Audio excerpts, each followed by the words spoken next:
Good morning, John L. Scott Brokers. Wow, has it been a week or what? I don't think any of us have ever been through anything like this before. I know we haven't. We've been through some up times, some down times. We've certainly had some challenges within the market, all of which we've had nothing to do with. I mean, it was done to us or it came about throughout our actions, and yet we've had to find our way through this whole thing. So good for you. You've made it through the past week. And who knows what this week is going to hold. I know last week we continue encouraging people for social distancing. I think that's going to become our new norm for a while. I can't see that all of a sudden on April 3rd they're going to come out and say we're all back to normal and everybody can now get close to everybody. So I think this is going to be our new normal. And all we can really do is figure out how to work within that space. So, keep it up. Good job. We'll figure it out together. Also, as you know, last week the NWMLS was pretty busy. We had NWMLS turned off the public open house feature, and we'll talk a little bit about that today. In fact, I had an email from Lennox last night that I'm going to share with everybody. Lennox has always got a plan. So he's got an updated plan for us as we roll out new listings, because believe it or not, there are still buyers buying and there are still sellers selling. So we're working our way through that. We also work to change how we do business. I mean, obviously here in the office, we're doing our business meetings like this, which is something that we've not done in the past. Who knows, after this is all done, maybe we'll do more of this kind of a thing. For those of you that were part of the chat on Thursday, that was pretty cool. There was myself plus about 6 or 7 other brokers, and that was a Zoom chat that wasn't live stream. But it was kind of fun just to kind of catch up and see what was going on in everybody's spaces. So that was a lot of fun. And again, that may be something that we start incorporating into real estate and how we do stuff on an everyday basis. It's certainly something that I would recommend that you start incorporating as you interact with your clients. You've also seen quite a few emails from a couple of people called John Hunter and Phil McBride. And so John and Phil are working hard to keep everybody up to date as to how John L. Scott is reacting to this thing. So Phil is typically going to be sending out, he's our Chief Operations Officer, COO. He is going to be sending out emails to the office leaders as well as all of our brokers to give you an idea as to what's happening with policy, with how John L. Scott is approaching this from a policy standpoint. And then John Hunter, who's our Vice President of Real Estate Success, will send out information about how do we figure out our way through this? What are some safe practices? How can we still show houses? How can we still no longer hold open houses, but instead have homes available by appointment, one buyer at a time, which is sort of the new mantra that we're using, so that we can continue to work through this. At the end of the day, we're going to continue to work to try to support you guys as you go out there every day to earn a living until we're told otherwise. Every day, everybody's waiting with bated breath for the governor to shut everything down. That hasn't happened yet. And so my goal is to just continue to work and support you until we're told otherwise. So one of the other things that the MLS has been real busy on, maybe you've noticed, maybe you haven't, but I want to call your attention to it, is I'm going to share my screen real quick and show some of the changes they've made with regards to forms.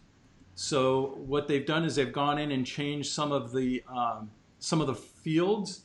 So what they're saying is that a rental cap for condominium listings has changed, option to add additional tax numbers. So sometimes you get a situation in which you've got a house and a vacant lot alongside of it. Now you can put both tax ID numbers into the MLS parcel, into the MLS listing field. Also, things like which direction does the home face? Some showing time additions. So in any case, as you can see, this is right on the NWMLS website. I'd recommend going in, checking out the revisions, and then click this button right down here, and that'll take you to a full list of everything that has been that's been changed. So that's what's happening with MLS. Those guys are being kept pretty busy as well. So let's go back to my list here. Okay, NWMLS. Okay, got it. So now this week I want to do something that's a little bit different. I'm calling them pro interviews, and what I'm doing is going to some of our more experienced brokers, but it certainly doesn't mean just experience. It's brokers that are professional. You're all professional, obviously, but just some people that I know I've got a lot of respect for, and I know you guys look up to as well. And the first person that has volunteered to do this craziness is Donnie Reese. So if this goes really well, and let me bring Donnie into the screen here. There he is. Hey, Donnie, good morning. Morning, Frank. How you doing? I'm doing great, thanks. So first of all, if this goes great, it's because of you, Donnie. You're so awesome. And if this goes sideways, it's because it was just a cracked up idea that Frank had and it didn't go so well. So thank you for being the first one to step up. No problem. So how are you and your family dealing with all of this? How are you approaching what's going on right now? We're just trying to keep busy with the nice days. We're going on a lot of hikes and just enjoying, spend more time as a family and just, getting out and about more. Mm-hmm. So we're not cooped up at home so much. Got it. Because you've got kids at home, don't you? Yes. Yeah. So that brings in a whole different dynamic.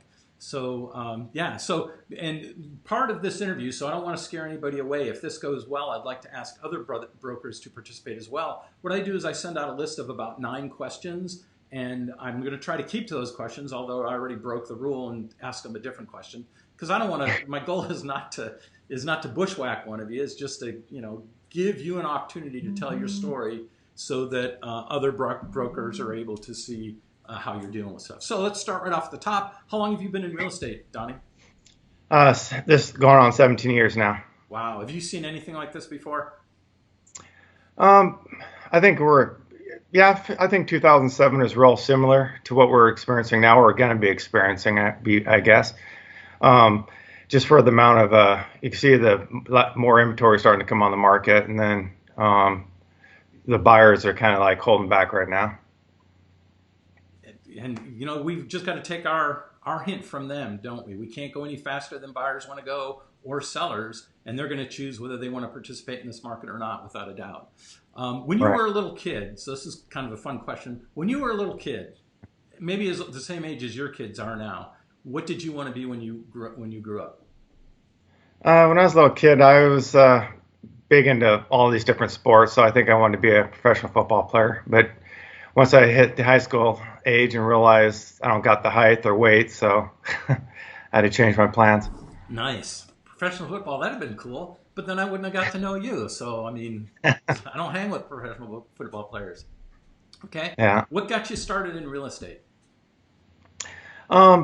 I used to, before I got into real estate, I did marketing for Anheuser-Busch, and then my wife was in the real estate at the time. And I was set to retire at 55 with the other job, but then a new company came in and they terminated me. So then I decided to get into real estate with my wife. Nice. Are you glad you did it? Yeah, it was probably the best decision I ever made by far. Yeah. I got my license and started working. Then we had kids, and so she pretty much stayed home, and I just took over the business from there. Nice. Awesome. So where do you get most of your business from?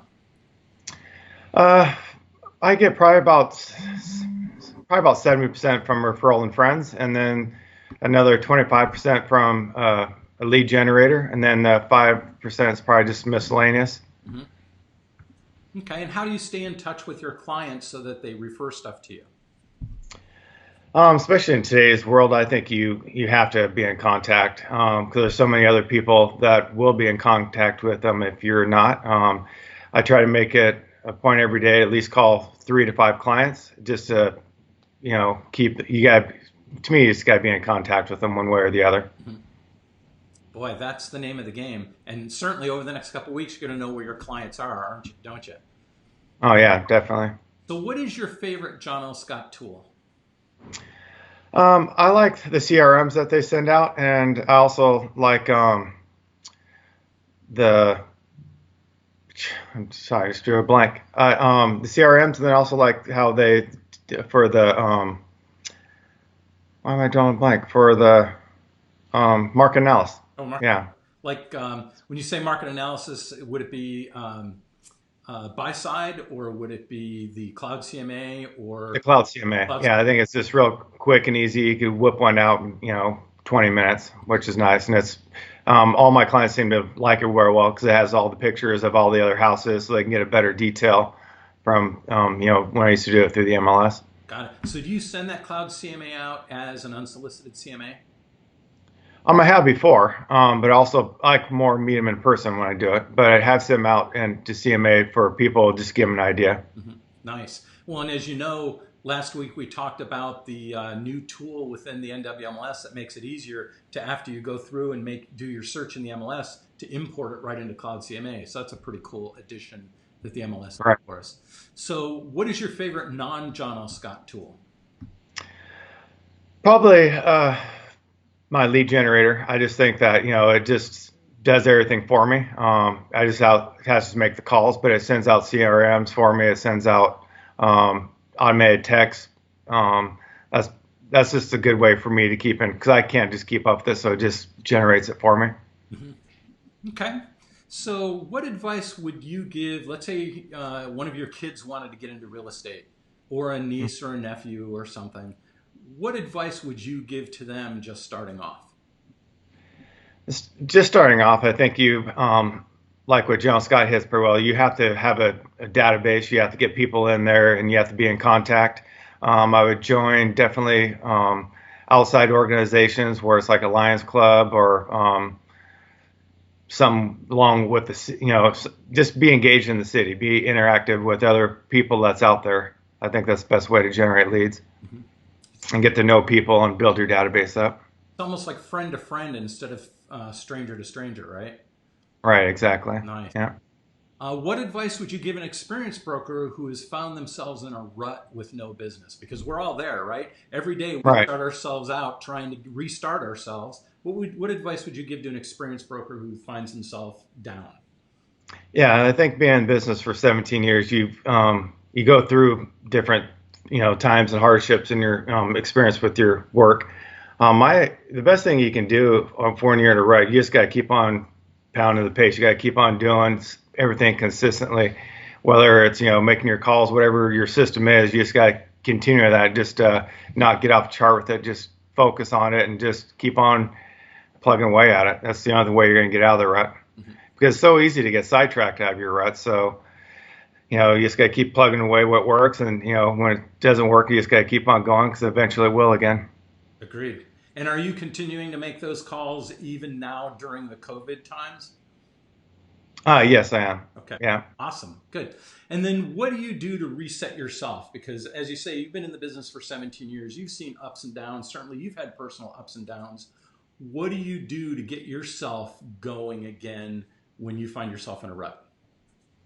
When I find myself in a rut, what works best for me is just to unplug everything for a week. Just take a vacation. Just get your mind everything off the business aspect. And just when you come back in, yeah, I just feel a lot more energized, a lot more focused, and a lot more plugged in. Cool. Good. Okay. Well, gosh, those are all the 9 questions that I gave you. Is there anything else that you'd like to add or any other comments? Yeah, for all the people who are gonna, what's about the head, just keep plugging away. Business is still going to be out there. It's going to be a lot harder, but just keep on. You have to keep on working harder, and you'll get through it. Good job. Well, Donnie, thanks for being my guinea pig. This didn't hurt or anything, did it? No. Cool. Okay. Well, thank you very much for being our first guest, and I'll let you get back on to your day as soon as I can find my screen again. Um, Gosh, all these moving parts. So thank you very much, Donnie. You did a great job. I appreciate you, all the work that you do every single day, and I certainly appreciate you being on today. All right, Donnie, thanks. Thanks a lot. All right. Bye. So that was kind of different, and if that's something that you liked, let me know. Um, it's always just trying new stuff. And I think it's fun, if nothing else, to be able to focus on individual brokers from time to time, just so that we can find out what's going on. I mean, you guys every day are working hard to build your businesses. You're not necessarily coming to the office to socialize. We only see one sliver of each broker all the time because you're here to get work done. And so this might be a fun way to just share a cup of coffee and spend 10 minutes and get to know different people. So let me know what your thoughts are. If you think this is a good thing, I'll continue it each week, and we'll go from there. So let's see what's back on the agenda. So this is kind of an interesting thing that I want to share with you. This came out a couple weeks ago, and it's called smishing. Gosh, I love some of the new words that technology and our world comes up with. But and I mentioned it a week or so ago at one of our meetings, but it's called smishing. And so where we saw it over the past week or so, a couple of weeks, is that we would get text messages from Linux. And you might get it and say, gosh, I've never texted with Linux, or I've never really interacted with Linux other than when he comes to the business meeting. Why am I getting a text from him? And typically it's because somebody's smishing. So, attention, important message regarding test message scam currently targeting John L. Scott. So I just want to say for a moment that John L. Scott over the past couple of years has made a lot of changes, and some of it was a bit of a hassle because it interrupted how we use our technology. It screwed up with email there for a while. But it's all in an attempt to stop people from targeting us for scams. Because after all, we are one of the nation's larger real estate companies. We deal with lots of people, lots of information, and lots of money. So we are a target. That's why quite a few of our brokers over the past couple of years have been involved in the email scam for closing proceeds. So we are a big target, but many of the changes that we've made have blocked most of them, but some of them still get through. So, for instance, text message scam currently targeting John L. Scott. Text shows up as coming from Lennox Scott or other trusted contact. Do not respond. So it's one of those things that if it doesn't feel right, don't do it. So you can see here on the left is an example of what that looked like. I'm in a meeting right now and I can't talk. Let me know if you get my text. Thanks, Lennox. Not from him. You don't want to respond. You let technology know. Take a screenshot of it and then send it to either a support staff member, or if you just want to send it off to broker care, do that. Because sooner the broker care hears about it, the more we can begin to alert people and put up different filters and what have you. How to protect yourself from the scam. Lennox will never contact a broker directly via text. Lennox's executive assistant confirmed today that if there is a need to contact a broker directly, she is the one reaching out to the brokers, either through email or a phone call. Other than that, the only time Lennox reaches out is when he reaches out to you via phone. Like if you've been with the company for a few years and he wants to call and congratulate you on something, he'll call you directly and you'll hear his voice on the other end. And of course, you know what his voice sounds like. John L. Scott executives and staff will never ask you to purchase gift cards via text or email. So that's a scam that goes around, is they want you to run down to Walmart and get a bunch of gift cards. Don't be rushed. Scams attempt to create a false sense of urgency. So that's always the push. Whenever somebody pushes me hard to do something now, that's when I usually take a step back and say, wait a minute, why the sense of urgency? Don't respond to text message or scam messages, even to ask the sender to stop contacting you. Just don't even legitimize it. Don't even respond to it. Otherwise, you now let them know that there's a live person on the other end. Use the same safety and security practices on your cell phone and on your computer. I can't tell you how many times I go home at the end of the day and my wife says, "Oh, I got a call today," and it was from Chase, let's say, Chase Bank, and they wanted to confirm our account. Well, first of all, we don't even have an account with Chase. So it's one of those things that you have to, and I know they catch you off guard. I keep getting calls in the middle of the night. Are you Frank Wilson? I'm calling because of a security issue on your credit card. Yeah, no, it's 4 a.m. My credit card company would not be calling me at 4 a.m. And then government agencies, banks, and other legitimate companies never ask for personal or financial information. So if they're starting to get personal right out of the bat, just hang up. If you do have a concern, because a couple times I know I've been contacted and I think, I better just call my bank. So I look up the phone number myself and I call a number that I'm familiar with or that I know is legitimate to confirm that, yes, everything's fine with my account. So it's a matter of playing a heads up ball. I just want you to know that maybe it's one of those pats on the back that John L. Scott is so big and so successful that people want to target us. But it's just crazy, some of the stuff they do. And they're so darn creative, right? My gosh, if they only put some of that brain power to a real living, they'd probably make really good money. Okay, so I want to talk a little bit about open houses. So, and let me bring up this thing that Lennox sent me last night, because I think it's a pretty valuable tool. Whenever Lennox gets an idea, one of the cool things is that he he flowcharts it, he documents it. So I'm hoping that you can see this, and I'm more than happy to get it out to everybody, but we'll just take a moment or two and go over it. Might be a little small. Let me see if I can make it a little bigger. That's about as big as I can make it. So launch sequence. So this is pretty long. I'm not going to go through the whole thing in its entirety, but I'm going to cover the first part of it because it is different now because, of course, we're not holding open houses. Whereas before we would put a house on the market on Thursday, we would do invitation to neighbors only. We would do a couple of open houses during the weekend, maybe a twilight tour on Friday, an open house on Saturday, open house on Sunday. Things have changed a little bit. So the launch sequence, active live into the MLS, launch Tuesday, Wednesday, or Thursday. No public open houses. No early entry for neighbors. No showings until a special kickoff weekend. And in that case, you'd have the seller sign an MLS form to do that. So essentially what you do is you put on the market Tuesday, Wednesday, Thursday. You build up that people see it, they want to get out there. One of the words right now is FOMO, fear of missing out. It builds up that fear of missing out, but then you make the home available for viewing on, let's say, Saturday, by appointment, one buyer at a time, and that way you can get buyers through the property. So no showings until special kickoff weekend. Special kickoff weekend would look something like this. It says marketing, quality photos, virtual tour, Matterport. I can't stress enough, Matterport. If you want some Matterport ideas or resources on who to call or to arrange that with, let me know. In fact, I'll send some stuff out anyway. I know Eric Cookson in our Kingston office is a photographer. He's a videographer. He has a drone pilot license, so he's been doing quite a bit of that. So I'm sure he'd be willing to do Matterport for you. There are others as well. Virtual open house videos. So maybe you walk through the home with your phone going and you do a live stream like this. Maybe you've got a pool of buyers that are in today's market and you set them up with their own live stream, similar to what I've done with you guys. It can be private and you're just showing them what's going on within properties, or you do it obviously if you're a new listing broker. So let's see, virtual open house videos, launch signage. So we're coming out with a whole host of new signs that indicate available by appointment, one buyer at a time, appointment only. So we're developing quite a few of those.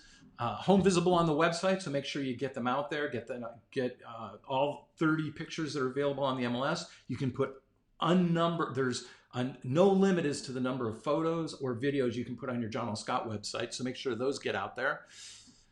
Social media, this is a great time to use Facebook, Instagram, as well as others. You want to boost the ads, so use boosting. Seller sphere, Facebook, Alex. So this is a time to really make it a point to reach into the seller sphere of influence and see if whatever you put on Facebook, ask them specifically to share it on their Facebook so that way they see it. Just listed cards to neighbors. So I know it's old fashioned, but postcards, this is a great time for postcards. Special kickoff weekend A-boards. I just talked a little bit about that. Our marketing is designed to showcase your home in the best light to get the best price. We reach virtually 100% of the potential buyers that are out there. So indeed, the marketing that we do allow us to get, if not 100%, 99.9999% of the active buyers. Obviously, there's going to be a few of those buyers that do not want to be represented. They want to go direct to the seller, but nonetheless, we're going to reach most of them. This revised seller listing launch keeps the intensity of FOMO, that's fear of missing out, in play with the backing of buyers. We are supporting social distancing for both sellers, buyers, and agents. Sellers, by limiting the number of days each week that the listing is available to be shown, it makes it easier to sanitize the home at the end of each day while supporting social distancing for the seller. Which day does the seller want to have the house available? So there's more of this, but it goes into a lot of more of our marketing. Down here, it talks a little bit about sanitary protocol, social distancing, hand sanitizer, rubber gloves, one client at a time, stage homes for showing. That means lights on and all the doors open. Excuse me, these allergies are getting the best of me. So get everything open so that nobody needs to touch anything. And then go around with the sanitary wipes, the Clorox wipes, and wipe stuff down. And obviously the seller may want to do that after a day of showing as well. So in any case, I'm going to get this out to everybody so that way you've got it. And again, just more ideas to try to keep everybody up and running. So let's see, go back to our little agenda today. Let me catch up on some of our comments here. So, wow, we've got a bunch of people. Michelle, Cindy, Mari, Mary Lee, Kelsey, Brooke. Yeah, lots of stuff going on. There's Jana, Reagan, Wendy. Oh, Wendy liked Donnie's interviews. That's cool. Good. Gabe finally arrived. Finally here, she says. I'm laughing. We work at home and we're still late for meetings. Oh, that's too funny. I miss you guys. Yeah, no kidding. Isn't it funny? Yeah, that's the way it is. Oh, there's Tim Bartlett. Good job.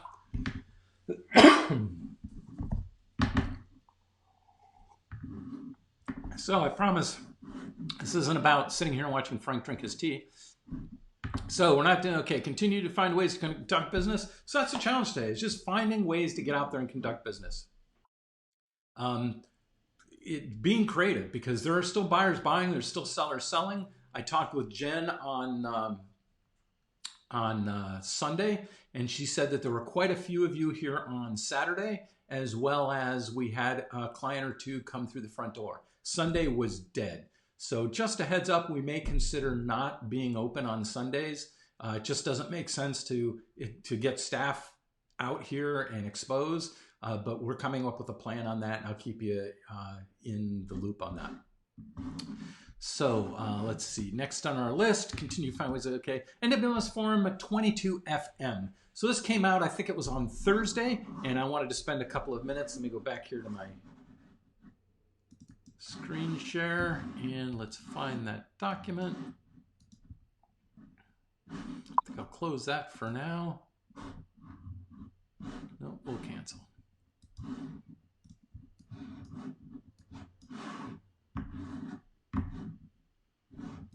Okay, so here is, so if you go on to the Northwest Multiple Listing Service, make this as big as possible. Okay, that's good. There is a new form called the 22FM, and that's force majeure and closing addendum to the purchase and sale agreement. So let's just take a minute or two and go through this paragraph by paragraph so that you see what its intent is. Obviously, the goal is to allow buyers who still want to buy, sellers who still want to sell, give them the opportunity to still continue forward with the transaction despite possibly being held up by some type of a governmental order, gubernatorial order that might come out and start closing things down. So the top part, of course, is normal. Upper left-hand corner is 22FM, force majeure and closing addendum, revision date 320, page 1 of 1. Fill out the top part as normal. Force majeure, neither party shall be liable to the other or deemed in default under this agreement if and to the extent that such party's timely performance of this agreement is prevented by reason of a force majeure event. Force majeure event means an occurrence that is beyond the control of the party affected and could not have been avoided by exercising reasonable diligence, making the means of performance objectively impossible. Force majeure events include acts of God, war, riot, strikes, fire, floods, epidemics, or other similar occurrences. This paragraph shall not affect the expiration dates of offers or counter offers. Contingencies and conditions. If through no fault of buyer or seller and by reason of a force majeure event, any contingency or condition in the agreement cannot be timely completed, then all time periods in the applicable contingency or condition, including time periods for the related notices and responses thereto, shall be extended for up to 10 days if not filled in, and shall be completed as soon as reasonably practicable. And then the last paragraph, if through no fault of buyer or seller and by reason of a force majeure event, the sale of the property cannot be timely closed on the closing date shall be extended for up to blank days, 10 if you don't fill anything in, and the sale shall be closed as soon as reasonably practicable. If the sale of the property cannot be timely closed by the extended closing date, then this agreement shall terminate and the earnest money shall be refunded to the buyer. And then across the bottom, possession date. The possession date shall be on the extended closing date or other. So let's put this into real. First of all, we do not have a force majeure event happening yet. Right now, we are asked to stay at home if we possibly can. We're encouraged to stay at home. However, we also know that we still have buyers that want to buy and sellers that want to sell. We still have houses that we need to show. So we can still conduct real estate. The escrow companies are open, although it may be some limited hours for some of them. Everybody's still here. What a force majeure event would be if the governor came out on Thursday, let's say, and said everybody is to quarantine themselves at home. You're not supposed to go out unless you are working in grocery stores or you're a first responder, kind of a governor type order. That would be a force majeure event, at which point this addendum would go into effect. And if, let's say the governor does come out on Thursday and you wrote and signed around a contract on Wednesday, so Thursday would be day one for your contract, but this force majeure goes into effect. It probably wouldn't go into effect until Friday. Well, now that would push off your 10-day inspection clause by those number of days. Here's the challenge, though. How many days should you put in the blank? My guess is if they come out and ask us to shelter at home, 10 days may not be enough. So I'm not sure what guidance to give you because, again, we're in something that none of us have been in before. And so it's just a matter of playing it by ear. But I will say this, if you've got a buyer that wants to buy and a seller that wants to sell, you can extend your contract on all of the terms anyway through addenda, just by extending. Keep in mind, however, you can extend a closing as long as you want to, but your buyer might be up against a hard date if they indeed have a lock expiration date in place. So that's why you always want to call the lender, regardless of whether you represent the seller or the buyer, always be in communication with the lender and find out, has the buyer locked and what's the lock expiration date? Because of course that's kind of a hard date too. And if you ask Tracy, she'll tell you that rates have been crazy over the past week. And my guess is they're going to continue to be crazy because here again, the markets don't know what to do with what's going on because they've never been in one of these. So the other challenge, of course, not to go down a rabbit hole on this, is that buyers need to stay close to their lenders because what if they miss the lock expiration date and rates went up enough that they now no longer qualify for the loan? So it's one more thing you got to sort of keep your fingers on the pulse of that to make sure that you're closing before the lock expiration date and making sure that buyers who started the process and qualified may not qualify based on what's happening with the rates. So in any case, back to this 22 FM, I would encourage you to talk with buyers and sellers as you enter into purchase and sale agreements going forward. I would recommend that you talk with them about this. Again, we currently don't have one as far as a force majeure event in place, but in the event that one went into place, it would at least give you a period of breathing room to help you get through it. So let's see if there's, let me pause for a moment, look at some of our comments, see if there's any questions on any of this. Let's see. Brooke, if Inslee calls for a shelter in place, what will that do to showings? So unless, so great question, Brooke. I would say that that's going to depend on the instructions that we get. From what we've seen in California, showing homes has not been considered an essential event. So therefore, you would not be able to show homes in the event that Governor Inslee came out and said shelter in place. For now, they're saying, at least what happened in California, that is not what would be considered an essential task. So you wouldn't be able to do that. Let's see. KJ says Washington Realtors is making effort to have the governor make real estate an essential business. Good point. I saw that as well. And yeah, because let's face it, there are people that are in a position where they have to buy or sell. They've got a limited time period to do that. Now, granted, as this develops, that sense of urgency may decrease on these buyers and sellers, and they'll be taking a step back as well. An example of that, and this is something Kelsey brought to my attention, was that if you've got a buyer who thought that they were going to be moving to this area because they're being transferred through the military, those have been put off. So now all of a sudden they may not need to buy.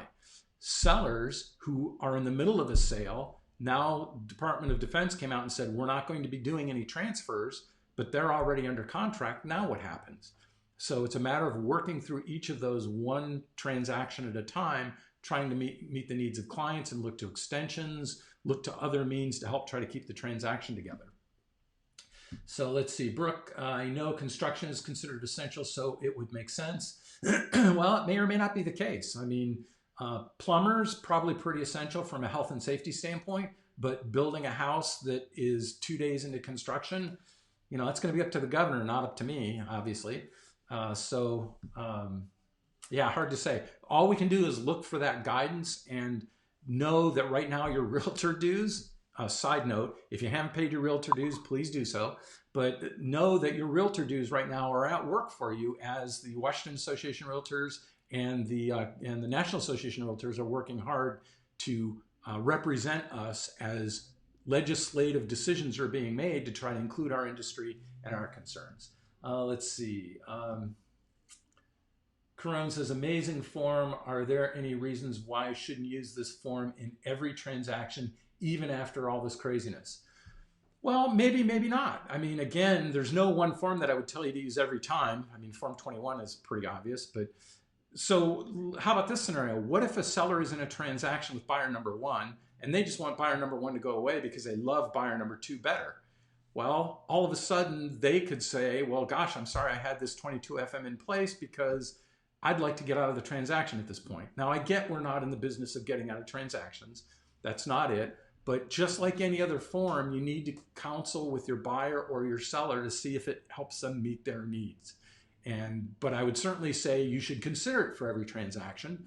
And even after this is over, who knows? I know already built into the contract wording is that in the event that the courthouse is closed, this is for closing purposes, but in the event that the courthouse is closed for, let's say, a bomb scare or some other major event, that it would automatically extend the transaction for a day or till the next day the courthouse is open. So that's already built into the contract, but certainly food for thought. Let's see, Tim says, in regards to our title companies in Kitsap, there are a number that are running on much lower staff. True, yep. They are enforcing strict conditions on entry, you bet. When and what signatures required on loan docs at closing. If your client is ill, yep. So if your clients are ill, keep them away from everything. That's great advice. Title companies are changing how they practice. So instead of your buyer dropping off the earnest money, what if they wired it? Maybe now more than ever, they should be wiring the funds into escrow. That way there's no humans involved. It just gets there. I think one of the things that's going to pop out of this is the ability to do more and more business electronically. Tim brings up a great point with regards to wet signatures. That day is pretty close in which you'll be able to do online notary, online signing of documents. So this type of event is pushing that ever closer and closer. Let's see. Would those DOD orders be a force majeure? Oh, that's a great question. I can't answer that one. I think that in the case of VA, I think there's already some provisions built in that says in the event that they are that their plans change due to orders, that there might be some protection for them. So that's a great question. I'm not going to try to answer it off the top of my hat, but you know, those are the kind of things we don't know at this point. So any other questions that come up from that? Wow, I'm really impressed about the number of brokers that are part of the group this morning. So that's cool. I also know that we've got about a dozen brokers that don't have Facebook. So side note, when I'm done with today's live stream, I'm going to upload this into YouTube, not making it public, but then send out the link to everybody so that way they've got a YouTube link to it as well, so that way you can see it. So obviously within Facebook, if you're on Facebook and you've got a Facebook account, you can go back and view these after they're done. So it's sort of building up a library. And for those that don't have Facebook, I'm going to send out that YouTube. Let's see.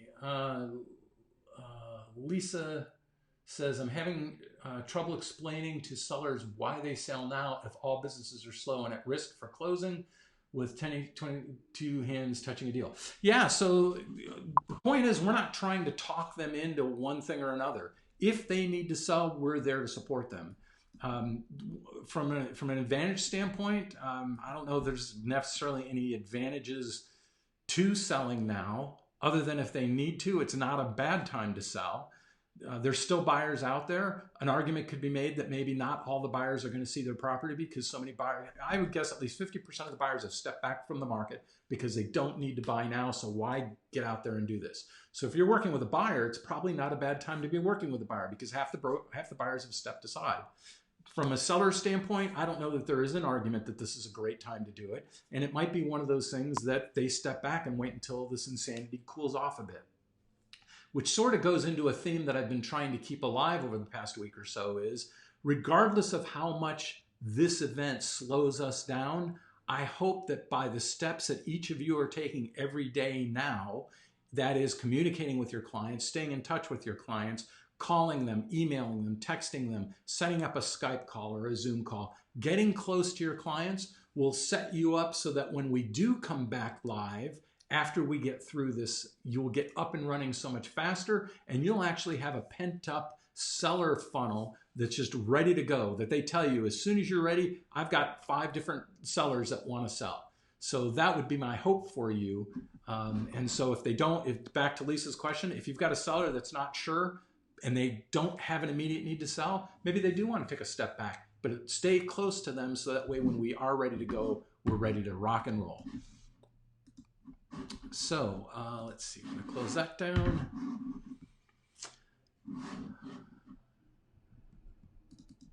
Okay, so let's see what else do we want to talk about today. We did the 22 FM. As you have questions, certainly ask. Or if you go to the MLS, you can also, in there, you'll see the PDF that is the instructions for how to use the 22 FM. So one of the things I love about the MLS is that for every form, there's also a forms manual page that goes along with it that makes it a little easier for you to figure out how to do that stuff.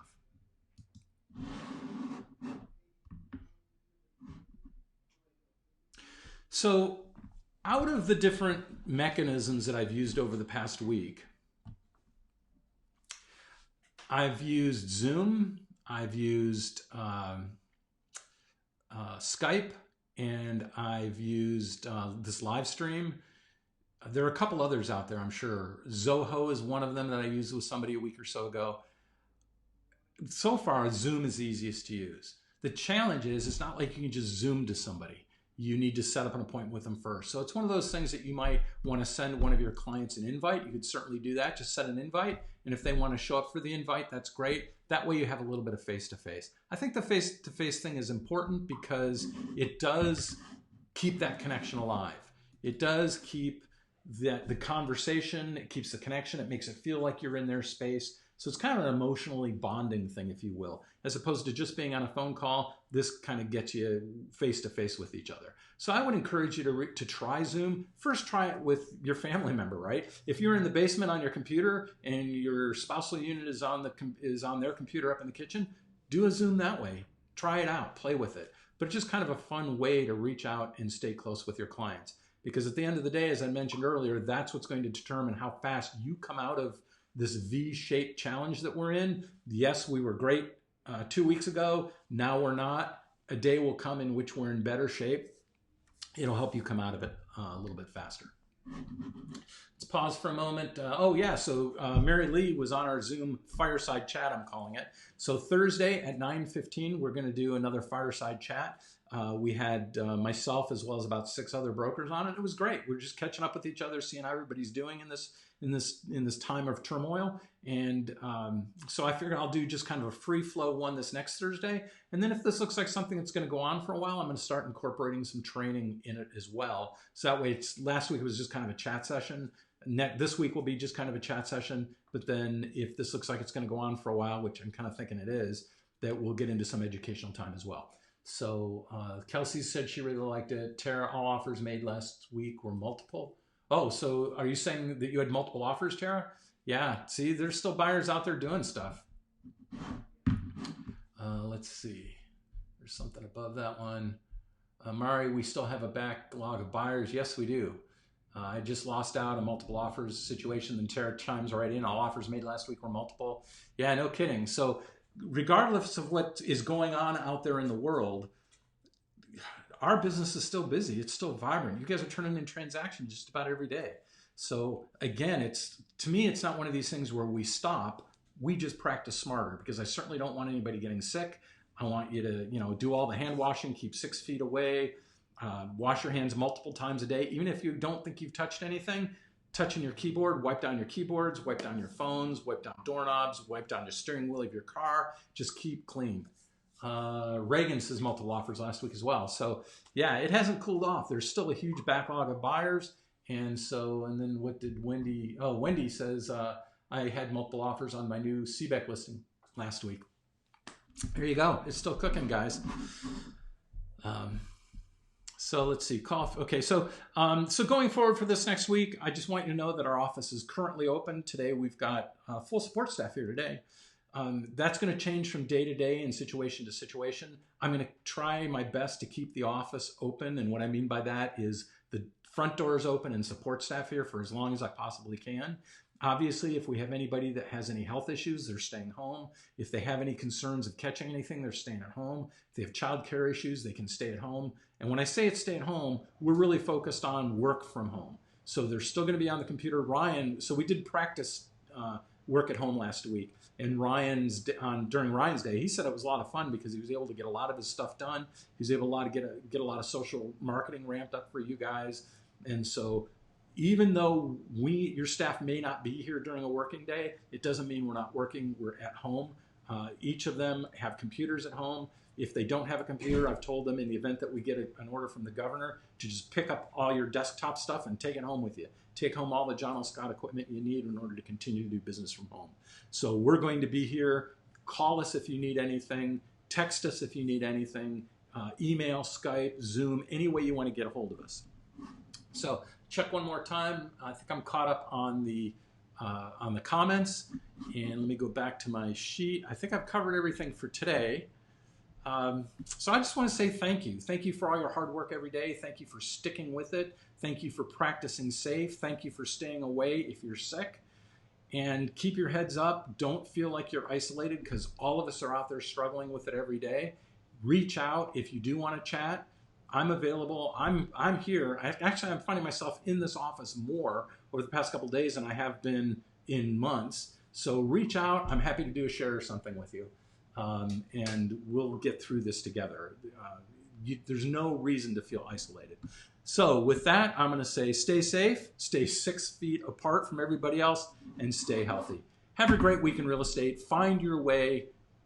Find the joy, because there still is a lot of joy out there. And have a good week in real estate.